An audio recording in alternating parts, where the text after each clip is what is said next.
The Moors have caused me more trouble in witnessing than probably anything.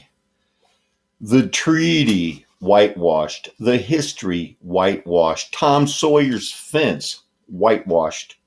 Black Hebrew Israelites, whitewashed. Stay here because I'm going to start with multi-level marketing monstrosity that perfected the new IBM punch cards and brought us the unibrow. Not the unibrow, I forgot what they really called it.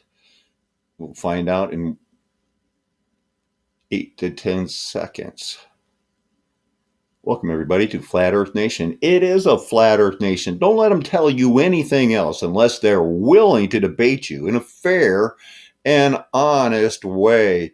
It's unimate, not unibrow. Roll it. ये इस तरह का एक concept रखा जिसके अंदर लोगों को इंसेंटिव दिया गया और हेल्थ फूड को बेचने के लिए उसकी सेल को इंक्रीज करने के लिए उसके लिए डायरेक्ट सेलिंग मॉडल का यूज होने लगा। उसके बाद 1951 में एक Tupperware 1951 Tupperware, the very first multi-level marketing plan scheme was in 1885. The Southwest publisher, they used door-to-door selling.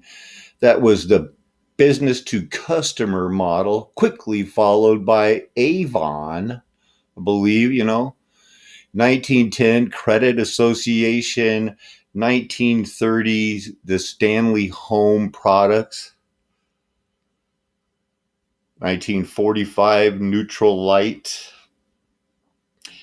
1951 Tupperware, perfecter of the IBM punch cards and also introducer of the Ultimate, or actually it's the first big company that I knew of that used the Ultimate in these recent studies, was the first industrial robot, which worked on a General Motors assembly line at the Island Fisher Guide plant in Ewing Township, New Jersey, 1961.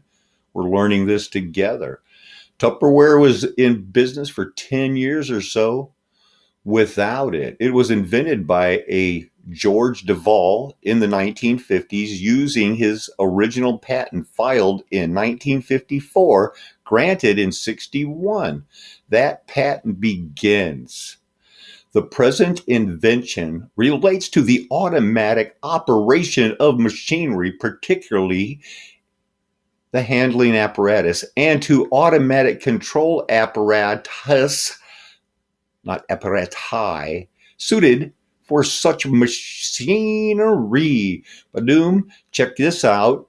The Unimate also appeared on The Tonight Show, hosted by Johnny Carson, on which it knocked a golf ball into a cup, poured a beer, waved an orchestra conductor's baton, I believe that would have been Al Severinsen at the time, and grasped an accordion and waved it around in 2003. Unimate. The Unimate was inducted into the Robot Hall of Fame. We don't have time to get into it. Fictional robot called Unimate appears in the DC comic line. The original old Unimate consists of a large computer-like box joined to another box and was connected to an arm with systematic tasks stored in drum memory. Physical sketch of the Unimate. Just putting a time on it, because when you can put a time on things like that, you can put a time on what is Greek, symposium, the ancient Greek. We're not looking for any of the other uses of symposium. We're looking for the ancient Greek, where these things get started. Greek Symposium means to drink together. To drink together. I'm saying they're going to spin it towards Bacchus. Was part of a banquet that took place after the meal, something they used to talk a lot about in the Roman times, but don't anymore, about the purging, whatnot, when drinking for pleasure was accompanied by music, dancing, recitals, or conversation. Literary works that describe or take place at a symposium include two Socratic dialogues, Plato's Symposium and Xenophon's Symposium, as well as a number of Greek poems, such as the eulogies of the theologians of Megara. In a modern use, it has come to mean an academic conference or meeting, such as a scientific conference. Well, that's where I usually put it on. I've I've been to a symposium and was never even offered a drink. The equivalent of a Greek symposium in Roman society is this word that we see all the time: convivium, Hellenistic societal institution. I'm going to be trying to get to this info was coming fast and furious in waves all day. Don't know how much we're going to be able to get through at one time, but I know we're going to Etruscan here relatively shortly. Symposia were usually held in the andron, a big hall, a gymnasium type of a situation, the men's quarters of the household. Participants or symposiasts would recline. Reclining on pillows was a big deal in their time. I remember a few other famous reclining moments where the next one who dips his bread in my stew is going to be the one who betrayed me, said the Lord Jesus Christ. You know what? Let's just save that bandwidth. Symposia were often held for specific reasons. Usually the most famous of all was the dialogue. It was hosted by the poet Agathon on the occasion of his first victory at the theater contest. According to Plato's account, the celebration was upstaged by the unexpected entrance of the toast of the town, the young Asabades, dropping in drunken and nearly naked, having just left another symposium. What? So here's some symposium stuff. This is just like one of those, like, what? Who knew? Symposium. Because, I'm trying to get to something, right? It's got to be something. I'm trying to get to the Etruscans. What do we got here? Fabrito. Really? That's as big as this picture gets? I like my pictures like I like my cups of coffee. Big. We're leaving that page. There you go. Remember how Doug Bartles used to go, why do you always do that? You're starting at the bottom. Then he started making videos and he's there like, oh, you leave the tabs open when you're done studying. And then we go back there. Oh, I get it now. You'll get it now. Because, like, I'm going to just diffuse that argument. Everybody thinks that I think I'm the only prophet. No, I'm just one of them. I'm the one you're listening to right now. But there's got to be those other, 2,000, 6,000 out there. But who are you listening to now? Let's talk about Etruscan art, not just in Berlin, but around the world. The first one that have the girl Etruscan and the guy Etruscan reclining together. It says perhaps at a wine banquet because there's a complete lack of wine to be found on the sculpture site. So they were just happily reposing. Etruscan culture, antiquity for beginners. Diving into Etruscan history is easy since so little is known about them We cannot locate the grave of even a single Etruscan king. Well, maybe you're just calling them something different. No writing, no poems, no Homer. The Romans eventually broke away from Greek authors and literatures and developed their own. Horace, for example, but not the Etruscans. They're the misstripped people of the world. They've got sarcophagus. They've got bracelets that Goliath could wear. That would be that's my belt. That's a belt for me. Look at this. This is the lion necklace. It's a circa 650 BC, so they say. Babylonian? No, no. They say there's some X-rated type stuff in some of those frescoes in the Etruscan tombs. Both men and women wore gold, gilded, and bejeweled bracelets, armbands, necklaces, and tiaras. The artisan would heat the gold and affix it by a technique of granulation into patterns on a gold base. Unfortunately, since no kilns or goldsmith workshops have been found, modern archaeologists cannot entirely recover these Etruscan techniques. What? No forensics. The forensic shows on a TV that have all of those tracking abilities, NCIS and all of that. Yep. Men and women of the wealthy upper classes dressed alike. Both donned a long kibana, precursor to the Roman toga. Oh, man. Sure it was. The Etruscan language, that's where we're going. What is it? The Etruscans borrowed the Greek alphabet, okay, to write down their own language. I've been trying to sneak a sip of coffee there. What was the language? Mostly we know what it is not Indo-European like Greek or Latin, not related to the Basque, Hungarian, Finnish, or other orphan train languages that are been stomped out without mercy, without an understanding of their own language. Etruscans' X-rated culture is more opaque to us than our other long ago. Opaque means that it's hazy to see through. Here's a folded linen codex book on an Etruscan sarcophagus. What a sarcophagus? That sounds Egyptian.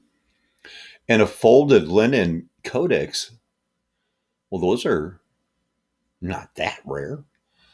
The Zagreb mummy, the Egyptian female Nessie Hinsu.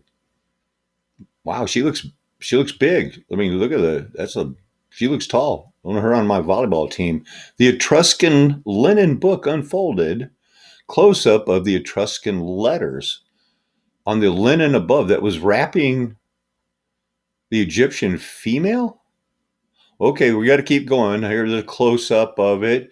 Here's the National Museum, just a mud flood building that hey, look what we got, a National Museum, because listen to the story here of this Lenin, the mummy of Zagreb.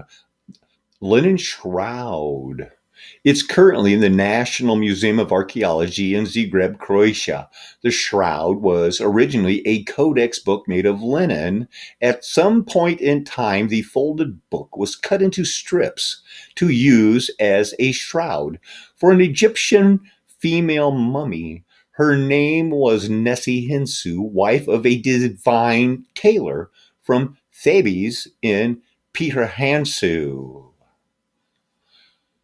Folded linen codex.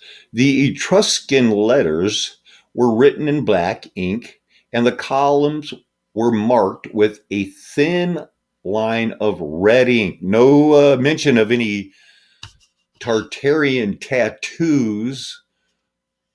They find them on the Tartarian princesses. Usually they've all been found with that sensimilla.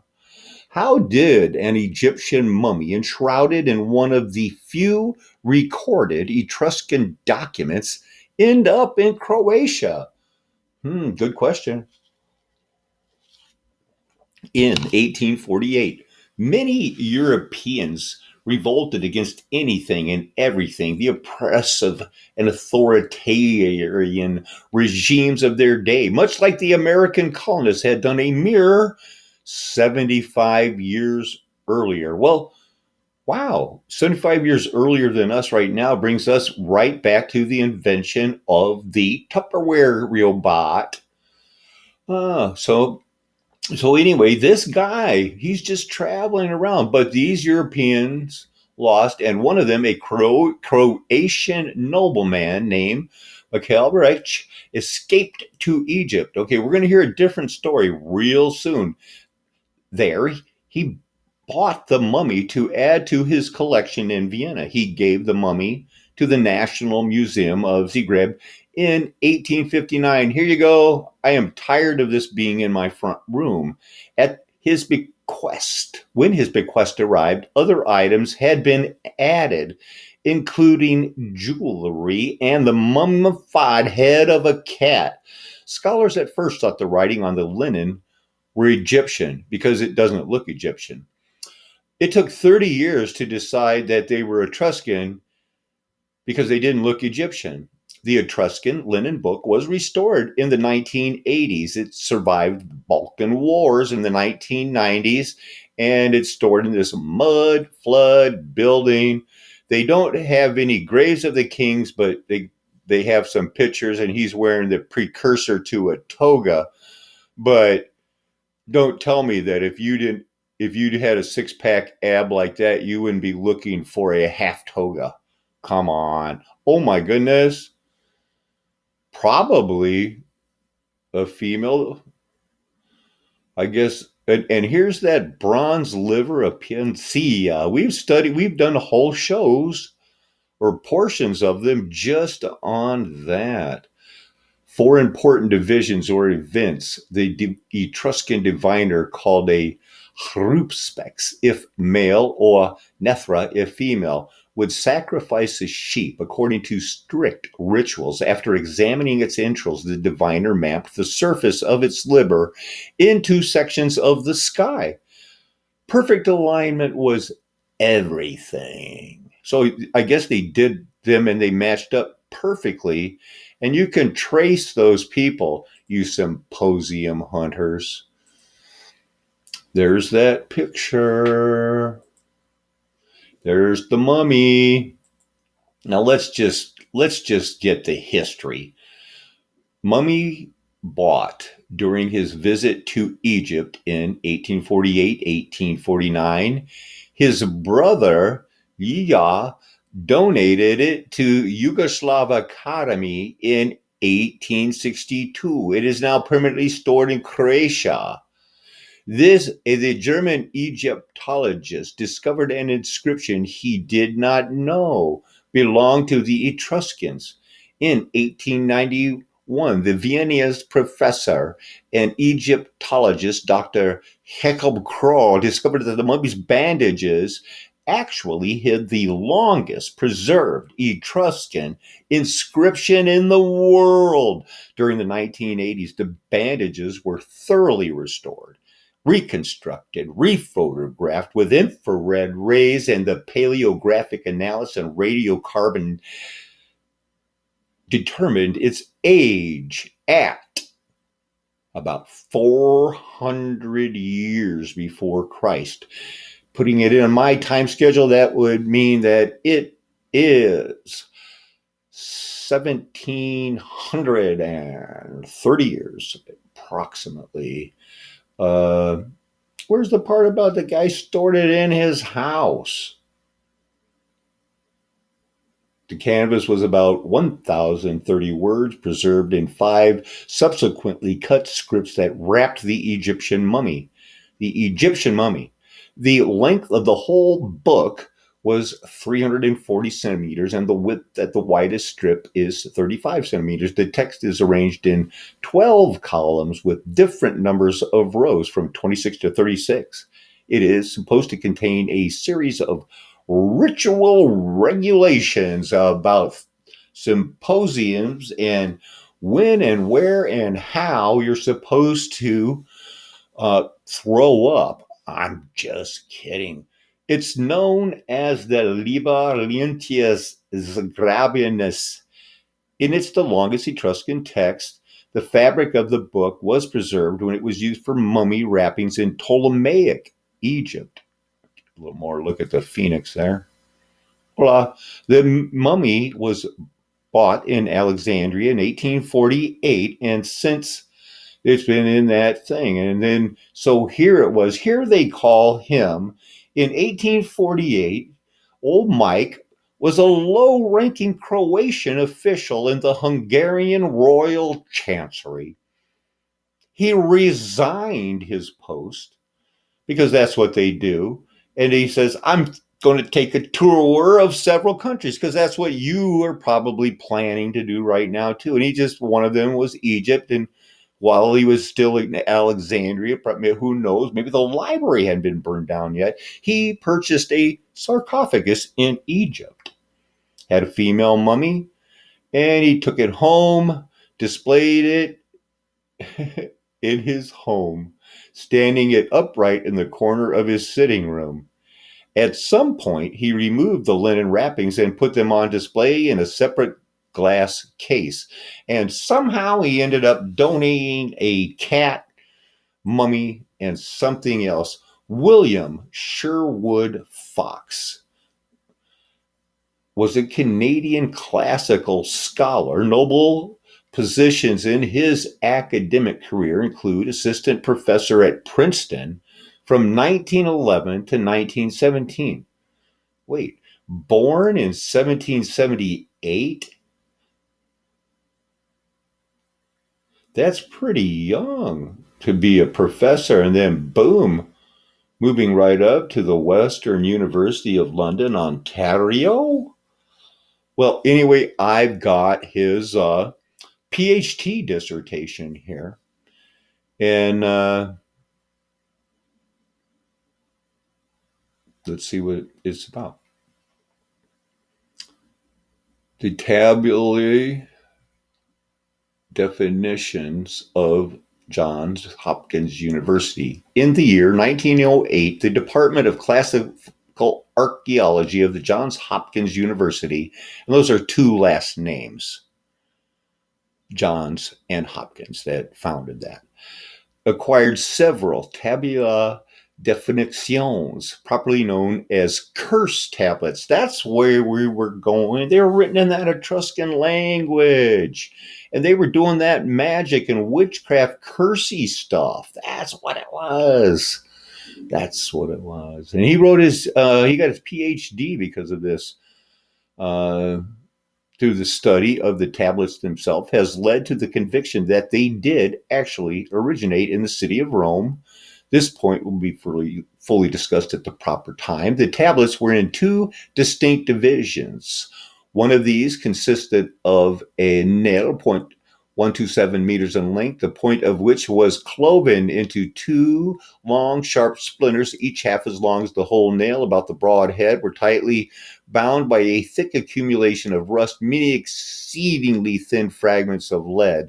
On one side, 25 layers could be counted. On the opposite side, 28. The greatest width of these were, but, well, what were they? What were they?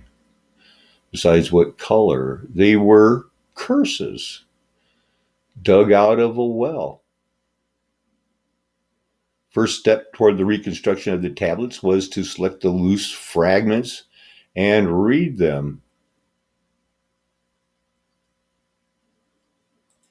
So it turned out on page 114 that he's come to the conclusion, after getting to be Dr. Fox, there are many different formulas for these curses employed, and these vary according to whether a deity is asked to consign the victims to the lower regions or whether the author of the curse does so directly without such an appeal.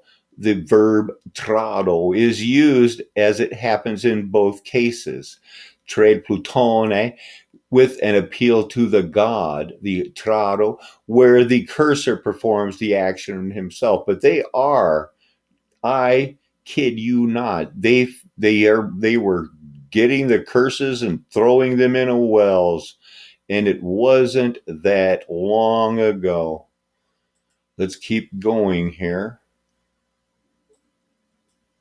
This is a Roman lead curse tablet, one of the ones that they found.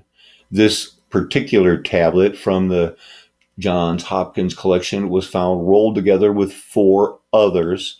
The Latin name for a curse is defixio, which means to pin down, while the individual tablets are stand ins for the cursed person. The nail symbolized their pinning down. All five tablets they have were written in Latin by the same hand. So curses are in Etruscan and curses are in Latin. They have these ones that were published in that dissertation that we've already looked at. I would have liked to know that it was that easy to get to. Let's see what we have here. What is a curse tablet? It's just going to talk about the Roman Greco world. The tablets were used to ask gods, place spirits, or the deceased to perform an action on a person or object, or otherwise compel the subject of the curse. There is a one right there. And there's another one of the 130 Bath curse tablets. The inscription in British Latin translates as, "May he who carries off Bilibia from me become liquid as the water. May she who so obscenely devoured her become dumb." Curses and curses, and they were doing curses. And you know what? We weren't supposed to be doing that. Jesus warned, hey, don't be doing that. Looks like George Gilbert Scott has taken center stage. Let's find out who he is. He was the Gothic revival. Oh, I know. We're going to be looking at a lot of revivals. Why did they have so many revivals? And if I'm changing gears here, if you think I'm changing gears here, it's only because I might be changing gears here, but we don't know that yet. This could all tie in to Etruscan languages, mummies. George, what are you here for? Who are you? Oh, revivals, workhouses, Albert Memorial, cathedrals, colleges, early works, parishes, doing this one here. He did good on that. Good work, George. Good work, George. Mr. George Gilbert Scott, founder of Watson Company. Well, it's a long one. Oh, he was a revival person. He must have done all of these public works. So we're looking at the revival heads and how it's just, again, their level of work is just crazy. He did all of them. Bridges, big bubbles, no troubles. How about a motel, hotel? They'll leave the light on for you. How about another hotel, hospital type? Well, redundancy and non-originality. His standard operating procedure just seemed like blow them away with oversized buildings that we call mud flood antique architecture, antiquitect, one of those new words that we like. He show me the buildings. I'll design one a day for the rest of the month, and that'll be good for a week of building for you guys. I'll keep you all busy. Wow. Even restorations with other people. Who knew? And what he actually was doing was ordering out of a kit, just saying, look, let's just embellish this one up and boom, we'll do that. So what he was in charge of was buying the embellishments to redecorate the same old brick buildings that we Egyptians built. Renaissance revival architecture, please. Neo, sometimes Renaissance, a group of the 1800s architectural revival styles. It was neither Greek revival nor Gothic revival, but which instead a nude drew on inspiration from a wide range of classicizing Italian modes. That's your Renaissance revival architects. And really, all I'm trying to tell you is that it's just what catalog they redecorated their mud flood buildings from. Yummy. Renaissance style. Renaissance flourishing Chateau de Chambord. A little bit of it, embellishments and flourishments, Moorish architecture to the bone. Going with no notes here, Romanesque revival. A copper top and a little less embellishment, but still, it'll last. It's good enough. We'll keep the stiff upper lip. We'll add to the party on redecorating some of our architecture, but we love it. We do everything. And we have it in the United States. We have it in Britain. We were the ones who didn't get embellished as much. Late to the party, Tartare. Moorish revival architecture. It's one of the exotic revival architectural styles that were adopted by architects of Europe and the Americas in the wake of the Romantic fascination with all things Oriental. What? In history, literature, and cultural studies, Orientalism is the imitation or depiction of aspects in the Eastern world. These depictions, usually done by writers, designers, and artists from the West, in particular, Orientalist paintings, reached its height of popularity in the mid 1800s, part of a widening vocabulary of articulated decorative ornament drawn from catalogs, historical sources beyond familiar classical and Gothic modes. Neo-Moorish architecture drew on elements from classic Moorish architecture and the made-up religion of Islam architecture, which, is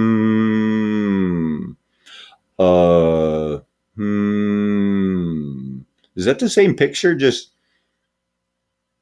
a little bit of a wider shot? Uh-huh. Uh-huh. Uh-huh. Uh-huh. Uh-huh. Well, in this picture of that same thing, it mentions Moors twice. And it even calls it Moorish architecture. Here's the same picture cropped. No mention of it, I said in an Italian voice, because somebody said just a crop of the photo, it'll be okay. The Moorish gardens, built in Norfolk in 1812, were an unusual touch at the time, a parallel to Chenery as a dream vision of fanciful whimsy, because that's what they could afford to do back then. It wasn't meant to be taken serious. Come on. It was just a wink and a nod to, hey, we like your stuff. Here's a Moorish castle in Fredericksburg,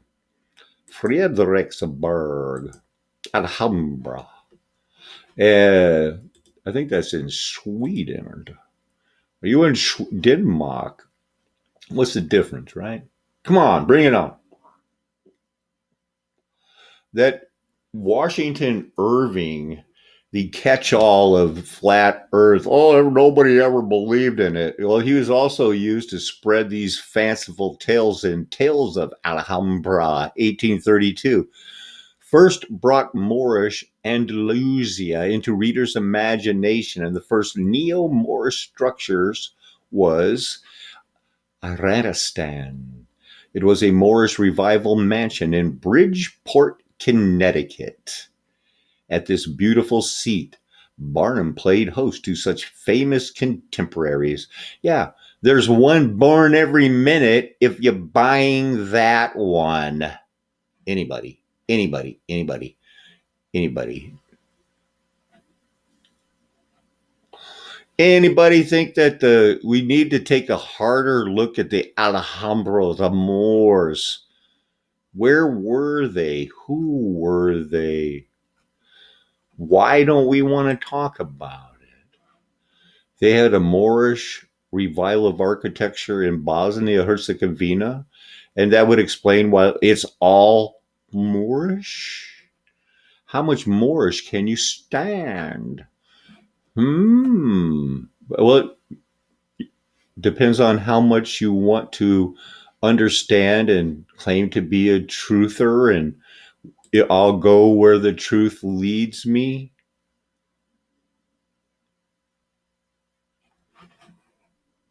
Because they have all kinds of Moorish revival architecture. I couldn't show them all to you. We're taking our time, but we don't have that kind of time. As much as I appreciate you staying with me this far, we've just started. We have to talk about High Victorian Gothic. It was an eclectic architectural style. It was seen by architectural historians as either a sub-style of the broader Gothic revival or a separate style in its own right. Well, styles, red bricks, white bricks, and Antiquitech. Here's one of the two Gothic-styled lanterns from Bath Abbey. And this one, of course, well, Sir George Gilbert Scott. He did everything. He did everything. He got himself a knighthood. This champion of all things medieval worked on over 300 churches and cathedrals, including the big ones, Westminster and Bath Abbeys. He was directing operations in Bath for 14 years. I discovered this, one of the two such Gothic style metal and glass lanterns amidst the dust, just left to rust. Boom, de boom, boom, chocka boom. So what they're looking at more curse tablets, hopefully not trying to figure them out. Well, well, well. The timeline deception part 2 already got twice as many views as my best video did last week. So we're going to be answering any questions, those parts when, she and others that, and I appreciate her work so much. And I'm answering these in hopefully the spirit that she's asking them, looking for answers. I've got some.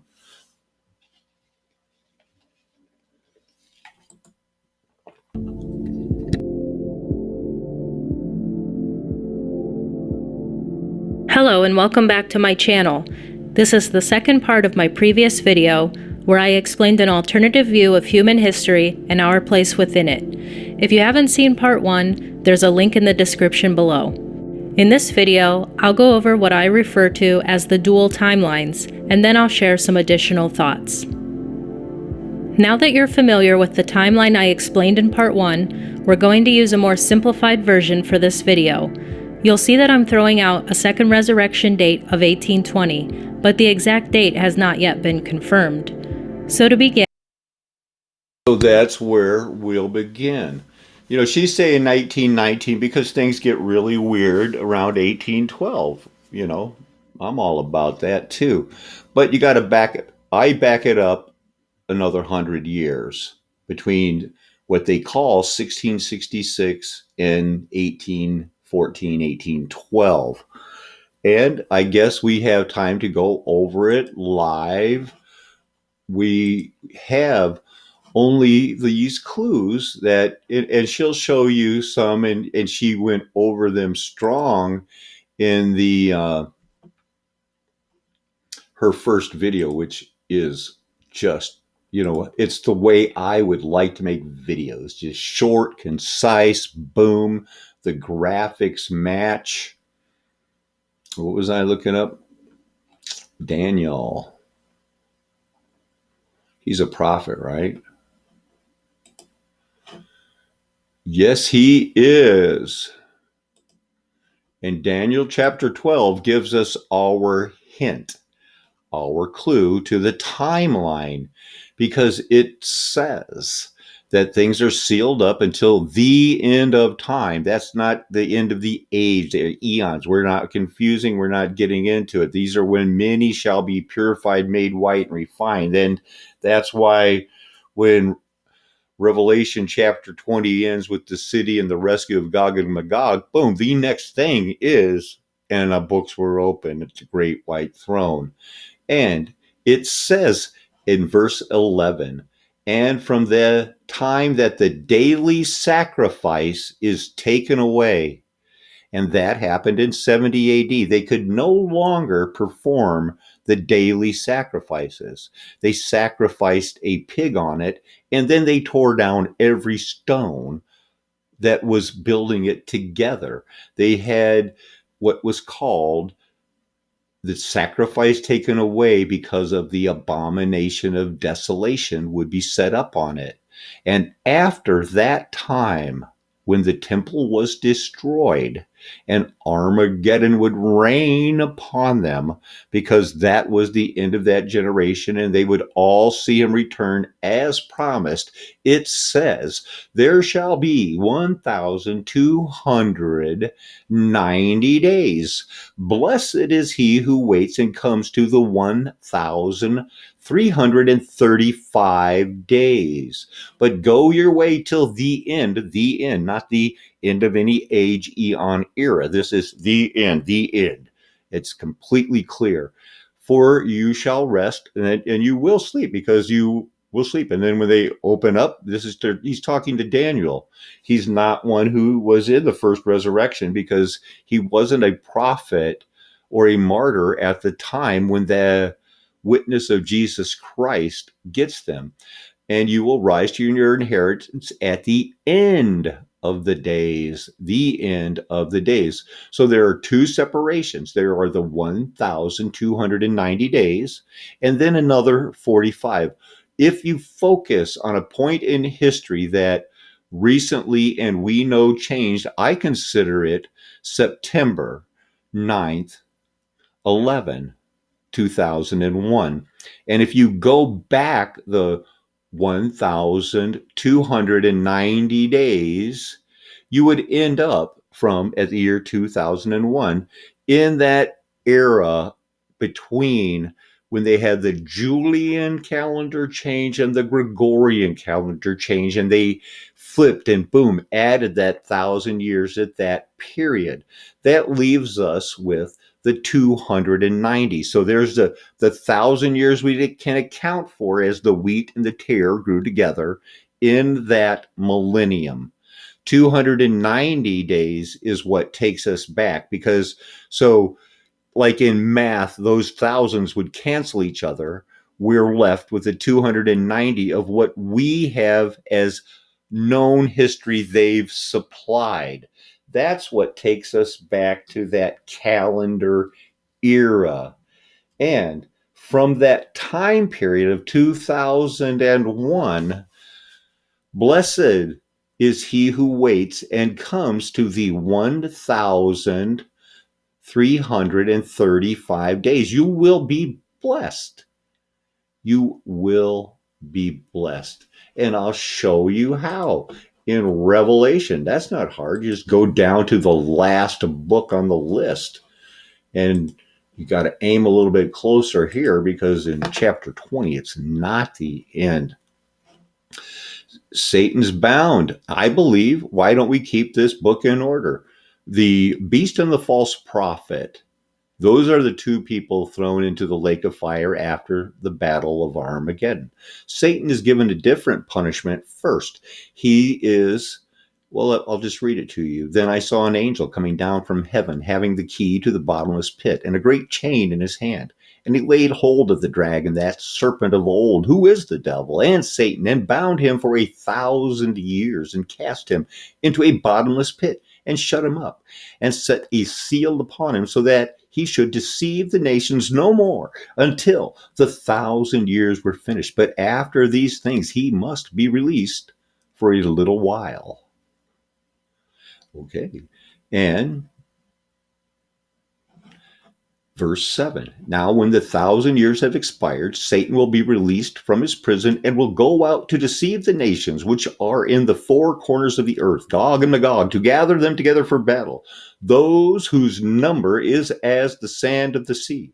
They went up on the breadth of the earth and surrounded the camp of the saints and the beloved city. And fire came down from God out of heaven and devoured them. The devil who deceived them was cast into the lake of fire and brimstone, where the beast and the false prophet already are. And they together will be tormented day and night forever and ever. Verse 11, and this is still just rolling with that same vision. Then I saw the great white throne and him who sat on it, and whose face the earth and heaven fled away, and there was found no place in them. And you know what they were going to do?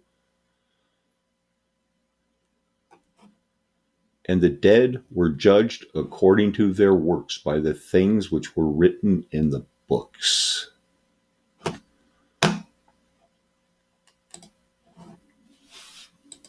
Again, I believe that it's been easy for the enemy to deceive us about anything on the before Christ or BC timeline, because conveniently nothing is ever dated from this period. The people did not keep track of the year because there was really no anchor point.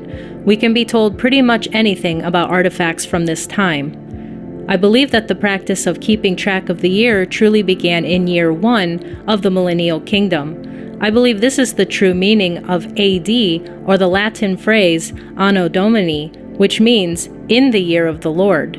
There's usually some variation of this phrase in old books and manuscripts. Because of the large amount of dated artifacts that have survived from the millennial kingdom, Satan has had to provide many cover stories for all of the evidence he couldn't destroy. He has told us that the phrase Anno Domini, or in the year of the Lord, means from the birth of Jesus. However, I believe that the true year 1 is the beginning of Jesus' kingdom here on earth. Since this period would last just 1,000 literal years, there was a reason to keep track of time, as you could say it serves as a countdown. During the kingdom, a 3-digit dating system was used, usually preceded by the letter I.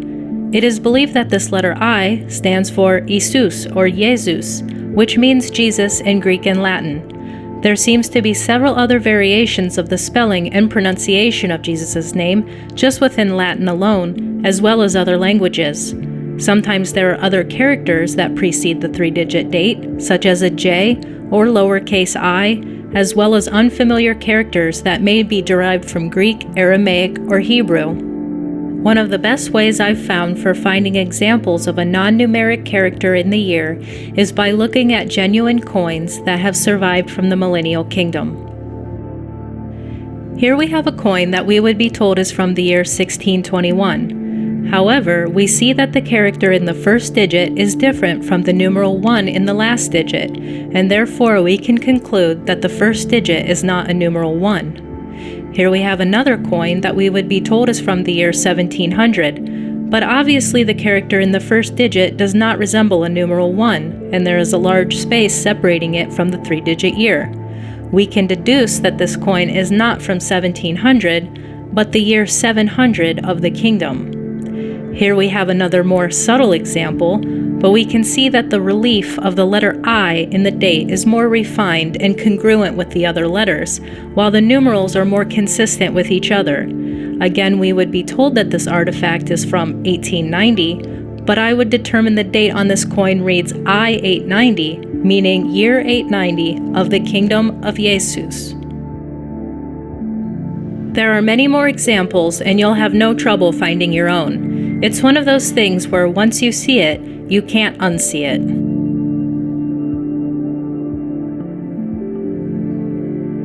Dating coins and other artifacts can be tricky, because beginning around the so-called 1800s, we begin to see artifacts that have been created by the enemy with a genuine numeral 1 in the first digit of the date.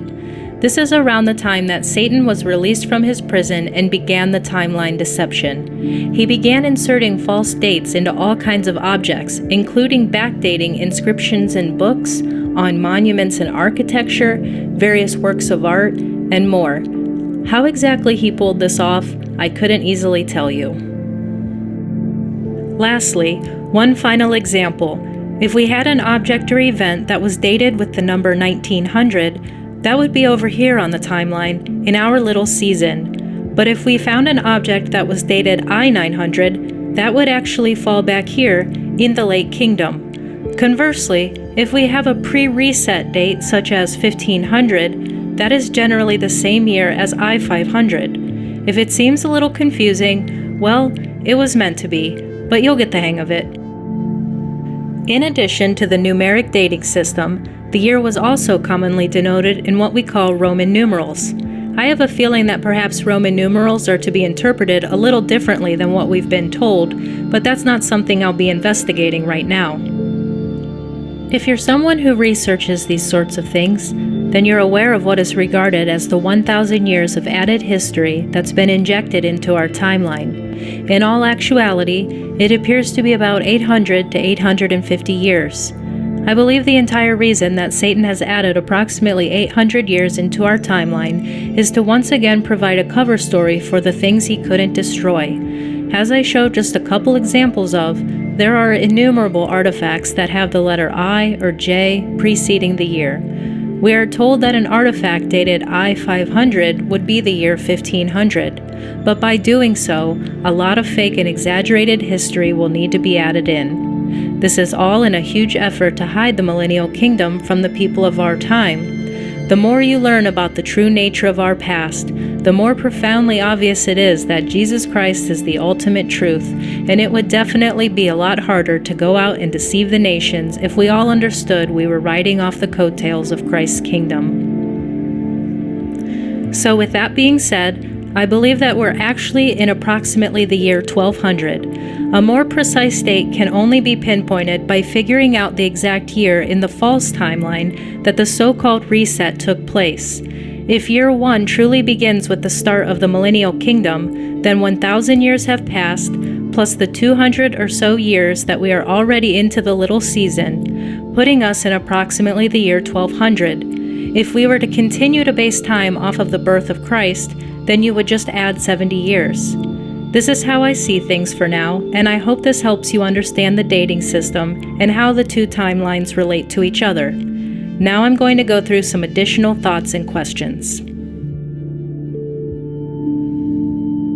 In part 1, I said that the saints go up to heaven at the end of the kingdom. I said this to keep things simple at the time, but I actually think that this may not be the case. The Bible states that the armies will surround the camp of the saints and the beloved city, indicating that they're here on earth somewhere. Perhaps the camp of the saints is located in a region we aren't allowed to explore.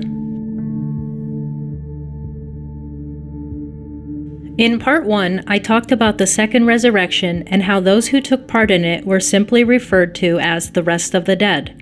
I'm going to describe this part in just a little more detail.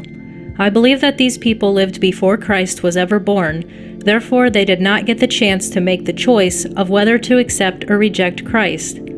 Accepting Christ is the only way to be grafted back into the spirit realm. It is an indelible law of the universe. So these people who lived in the time before Christ had to be resurrected and given the chance to make this choice. This is the only logical theory that I've been able to surmise. It is my personal opinion that no one alive at this current time is part of that group. But then again, who knows? I haven't found anything in the Bible so far that indicates where the mortals at the end of the millennial kingdom go.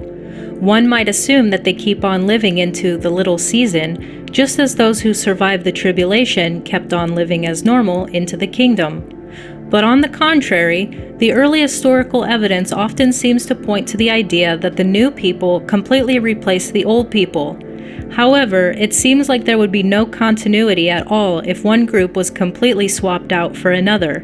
Again, I'm honestly not clear on what exactly happened during the transition at the end of the kingdom. As we re-examine this period in time, all right, it's going to be hard for her. I'll answer that question, but I need you to hear this first, and I'll be addressing it because both of the questions will tie together. I know that many Protestants will take issue with the depiction of the Catholic Church and the iconography associated with it. Since I became a Christian, which was in my adult life, I formulated the opinion that Catholicism was some sort of bizarre mixture between Christianity and paganism, and that many of these practices and beliefs were not biblical. I was also simultaneously perplexed as to how this belief system that supposedly had it all wrong created all of the most beautiful cathedrals and artwork. I was disappointed that all of the best works of art and architecture had to be off limits to me. However, I have completely changed my mind about that as I've gained a higher understanding of our past.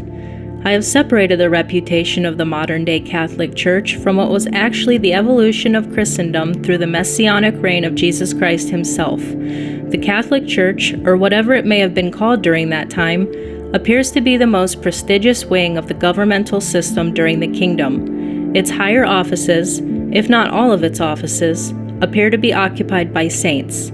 It is the antithesis to the idea of separation of church and state. Furthermore, the belief systems of Catholicism and Eastern Orthodoxy both incorporate the new class of beings, the saints, who are the very first of their kind. They're like our big brothers and sisters who graduated before us, and they've played a part in this world ever since. These belief systems that were developed during the Millennial Kingdom give us insight on how they play a role in our lives. The saints did not yet exist in the times of the Old and New Testament, so that's why there's nothing in there about them as different spiritual entities. The timeline deception has created a chasm between two sides of the same coin. As Christians, we know to be very careful with the spirit realm, so I'm not saying to jump straight into anything. But after discovering the true nature of our past, I have naturally begun to fall in line with what is generally considered to be Catholicism. Conversely, if you already subscribe to the general ideas of Catholicism, then with this new revelation, you're likely going to understand your own beliefs and where they come from on a much deeper level.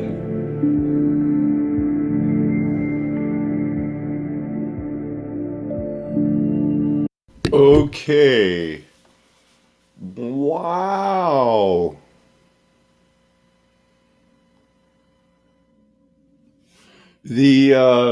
How did I start this? Where was my notebook? Here's the problem. That's not a white world. That's the whitewash. The Roman Catholic world. This should be a fad. Once you reconsider the whitewashing and what they did, the most noble form of Inquisition, the Moors have caused me more trouble in witnessing than probably anything I started off with. The treaty, all treaties with them, it's been whitewashed. How we whites broke every treaty on purpose. Their history, our history, whitewashed. Tom Sawyer's Fence, whitewashed. Black Hawk Down, Black Hebrew Israelites, whitewashed. And cursed is everybody on a tree. I know the lynching, it was due to happen. This is a judgment. We all know that. And we started with the computers of where we're at now. And anything and anybody that would lead you down the road to Rome is not your friend. You will see that the Millennial Kingdom is rife with symbolism that you may find off-putting. However, I have begun to re-examine these things and be open-minded to the idea that they meant something else entirely, or that the characters may not be guilty of their crimes. During the time that we live in, or the little season, many of God's holy symbols and institutions have been usurped by the enemy, and thus their reputations have been sullied. I have begun to make the distinction that they had a different meaning within God's kingdom, and now have the opposite connotation within the little season. Lastly, one of the biggest questions that you may have is why are the so-called Greek gods omnipresent throughout a Christian empire? I have some theories on how they fit in, and I'm looking forward to making videos about this in the near future. I don't want to spoil the fun, but know that I'll be addressing this question soon. So now that we have a good foundation laid, I'm looking forward to covering a range of topics from this perspective.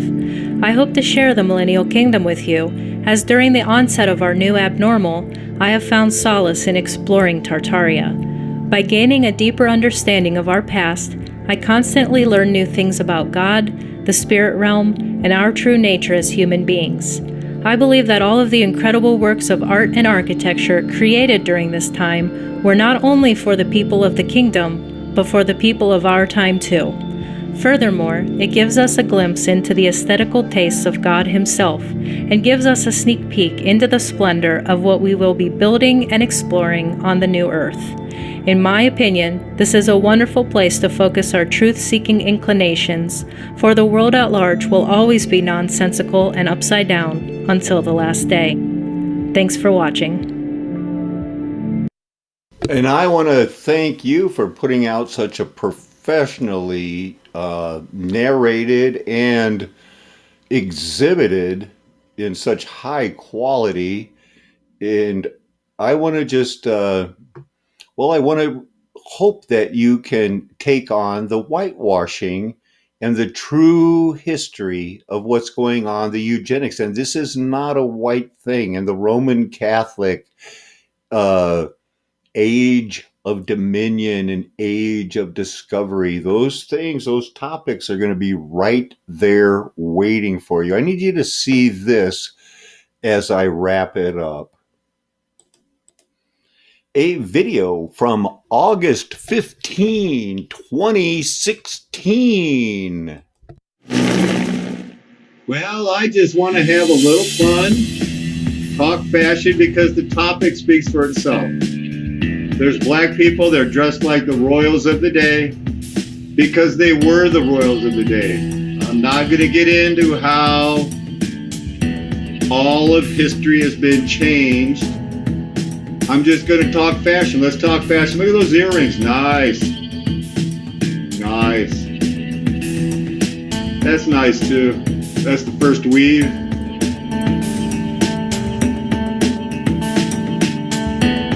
Gold. You can't go wrong. Rose gold. What'd I tell you? Rose gold. And the brooch on the head with the... Yeah, nobody's looking at you, buddy. Just fashion.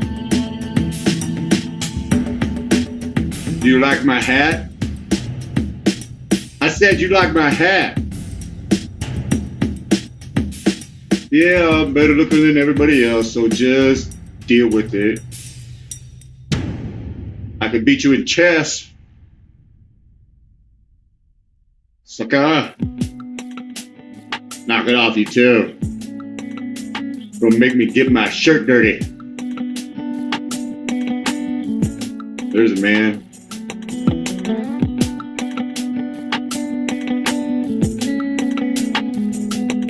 And for some reason that hat's working. Gold. And food. With the bow, he pulls it off. Oh yeah. No, I ain't playing you in chess. Forget about it.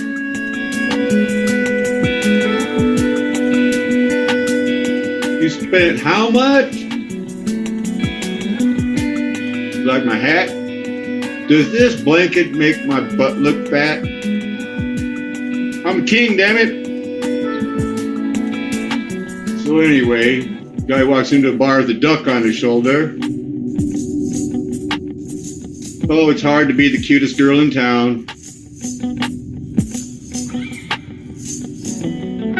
This seal doesn't look anything like me. This coin doesn't look like me.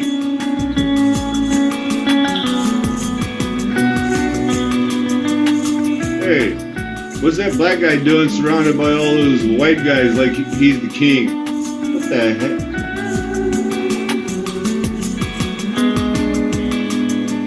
Let's talk fast. I can't see anything. Nice coat. Okay, armor. They say it adds 10 pounds. Go with the gold. Don't mess with that guy. See, that's an example of how they changed history. They found that was the painting and they'd restored it and they found out it was a black guy. St. Augustine. St. Augustine. He is our hero. Yeah. Nice vestment. I like it. There's my man. Nice vestment. I love it. Study it, huh? Look at that hairdo. There's the first guy wounded in the Revolutionary War, the Boston Massacre, they call it. That's Jesus sporting a robe. Stick around if you want to watch some other videos I've got. Do you see that headdress that guy's got on? I can show you people like that with the Indians of Native America and the what do they call them? The Hussars of Poland. Both wore feathers in their hair. The Lord and his mom. Okay, I like earrings too.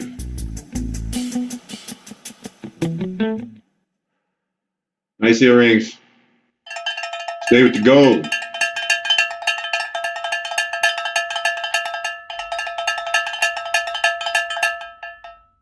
Nice. Okay, what are you wearing, dude? Is that your Elizabethan ruffle or what? You like my hat, man? I asked you like my hat. I'll hit you with this. I'm still so damn good looking. Someday Samuel L. Jackson will wish he looked like me. I'm still smarter than all you punks. I'll kick your ass. Don't settle down. Nice little collar. We're just talking fashion. I like it. I like the earrings. I like the pearls on the back of the bonnet there. I like the gold sash, the way of working with the purple. Gold earrings, of course. This guy, unfortunately, it looks like he could kick my ass. Yeah, he could like kick my ass. Big chest, dude.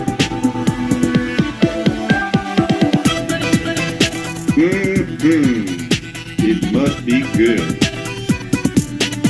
It's good to be king.